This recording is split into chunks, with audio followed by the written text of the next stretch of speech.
Welcome back to Film Buff Bros, and in this episode, we're going to review our favorite Philip K. Dick movies. Great author. I'm going with Minority Report. High stakes and compelling story, well paced. The plot is not too complex, but kind of you got to follow it. You know, it's like a whodunit thing essentially.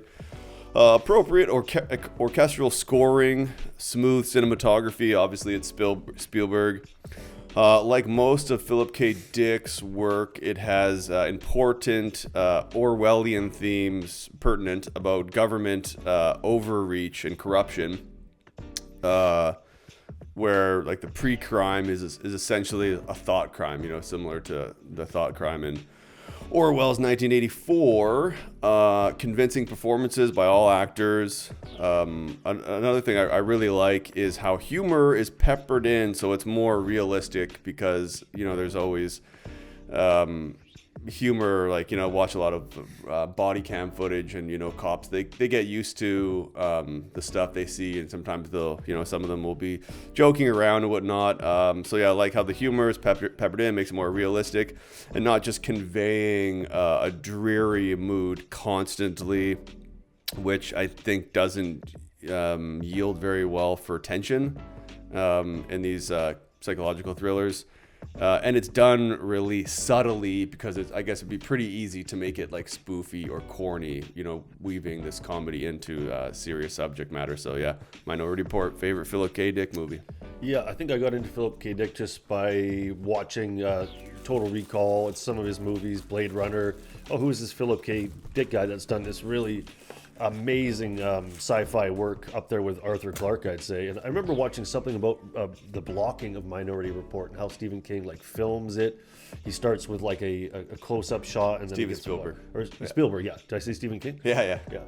So yeah, no, it's interesting. I got to rewatch that one. I'm going with Blade Runner because it's just so good. Yeah. Like, I don't know, some people may not like it, but I really enjoyed Blade Runner. From that opening scene, with the fire coming out of the top of these buildings, the music by Vangelis is amazing score. The use of color, like the whole production design is incredible. I think the acting is really like subtle. I think Ridley Scott got great performances out of everybody, and yeah, it's a really interesting story. It's like what is human?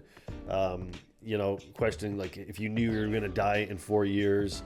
And then the whole thing of him wondering if he's a replicant as well, which isn't really wrapped up at the end of it. It's alluded to with the origami unicorn thing, but yeah, it's definitely a film where I think it's rewatchable.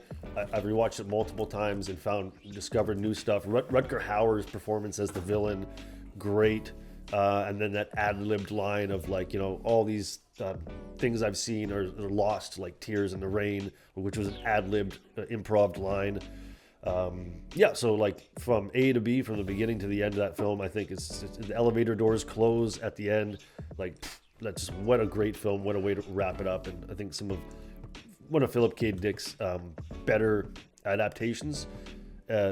Runner-up, I'm going to go with Total Recall because it's fun and it's just, again, kind of just setting up its own world-building sort of stuff. Yeah, I like both Total Recalls, actually. I saw the newer one in theater. Oh, yeah. But yeah, Blade Runner would definitely be a runner-up for me. Sid Mead was the like the set designer or the conceptual designer, and it's crazy how Ridley Scott was able to like take his, you know, two-dimensional, you know, his artwork and turn it into like just reality, essentially, you know. Amazing. Yeah. Obviously, also he did that in Alien. That's right, I was going to say. Yeah, Sid Mead and H.R. Geiger.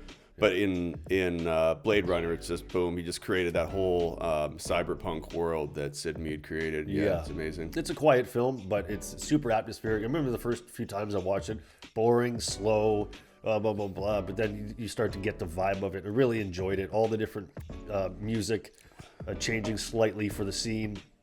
And who's the girl? Sean Young's great in it as well. yeah, highly recommend Blade Runner. If you haven't seen it, go watch it for sure. Yeah, and I definitely recommend his books. I read Man in a High Castle. Didn't really like that. I kind of like the series better. But I really enjoyed Blade Runner. Didn't really like the new one, whatever it was called, 2000 something or whatever. Yeah. But yeah, I like his short work. Minority Report was originally a short, and I think Screamers and a bunch of his other. Ubik is great too. That's not a short story. Yeah, that's like kind of like Minority Report on steroids. But anyway. Yeah, very palatable author. Really, if you don't really like reading in general, I think he's a great author. For, like you said, the short, concise stories that move. He's pretty easy to read. Kind of similar, I'd say, to like his descriptive narrative is pretty short, and kind of dialogue heavy, which makes it move quickly, similar to Hemingway. Yeah, ahead of his time, that's for sure. Totally, big time. Anyway, that's our episode for this week. Tune in next week for another episode. And click down below to like and subscribe so you can get all of our content. And as well, please leave a comment below to let us know what kind of movies you want us to review next. Thanks for watching, guys.